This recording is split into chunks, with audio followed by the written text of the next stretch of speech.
नमस्कार, ये है सनातनी आवाज़ और मैं हूँ आपके साथ तनु शर्मा। सनातनी आवाज़ में आज हम बात करेंगे क्या होता है शनि की साढ़े साती और शनि की ढैया। भारतीय ज्योतिष के अनुसार नवग्रहों में से एक ग्रह शनि की 7.5 वर्ष चलने वाली एक प्रकार की ग्रह दशा होती है। ज्योतिष एवं खगोल शास्त्र के नियमानुसार सभी ग्रह एक राशि से दूसरी राशि में भ्रमण करते रहते हैं। इस प्रकार जब शनि ग्रह लगन से 12वीं राशि में प्रवेश करता है तो उस विशेष राशि से अगली 2 राशि में गुजरते हुए अपना समय चक्र पूरा करता है। शनि की मंथर गति से चलने के कारण ये ग्रह एक राशि में लगभग 2.5 वर्ष यात्रा करता है। इस प्रकार एक वर्तमान के पहले एक पिछले तथा एक अगले ग्रह पर प्रभाव डालते हुए ये 3 गुना अर्थात 7.5 वर्ष की अवधि का काल 7.5 वर्ष का होता है। भारतीय ज्योतिष में इसे ही साढ़े साती के नाम से जाना जाता है। शनि एक राशि में पूरी 2.5 वर्ष तक रहता है। कुंडली में चंद्रमा जिस राशि में स्थित होता है उस राशि से चतुर्थ भाव और अष्टम भाव में जब शनि का गोचर होता है तब उसे शनि की ढैया कहते हैं।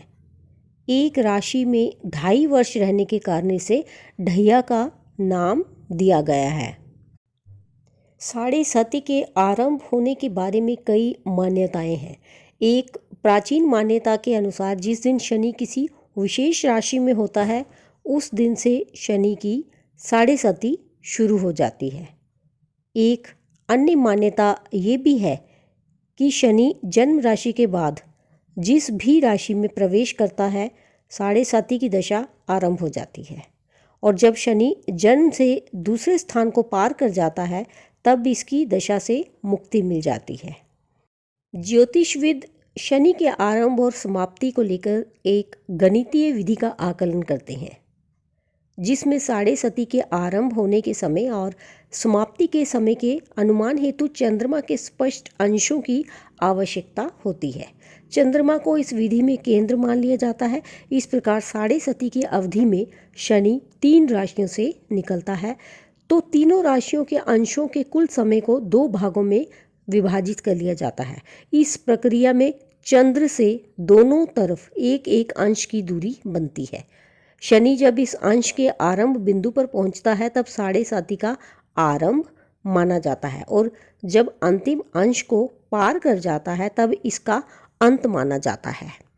ज्योतिष शास्त्र के अनुसार अलग अलग राशियों के व्यक्तियों में इसका प्रभाव भी अलग अलग होता है। कुछ व्यक्तियों को साढ़े सती आरंभ होने के कुछ समय पूर्व ही इसके संकेत मिल जाते हैं और अवधि समाप्त होने से पूर्व ही उसके प्रभावों से मुक्त हो जाते हैं।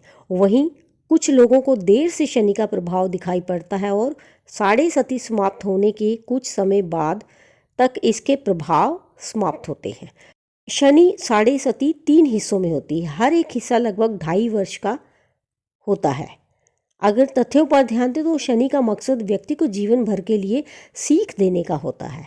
इसलिए पहले 2.5 वर्ष के हिस्से में शनि व्यक्ति को मानसिक रूप से परेशान करता है। दूसरे हिस्से में आर्थिक, शारीरिक, विश्वास इत्यादि रूप से क्षति पहुंचाता है और तीसरे और आखिरी हिस्से में शनि महाराज अपने कारण जो जो नुकसान हुआ है उसकी भरपाई करवाते हैं।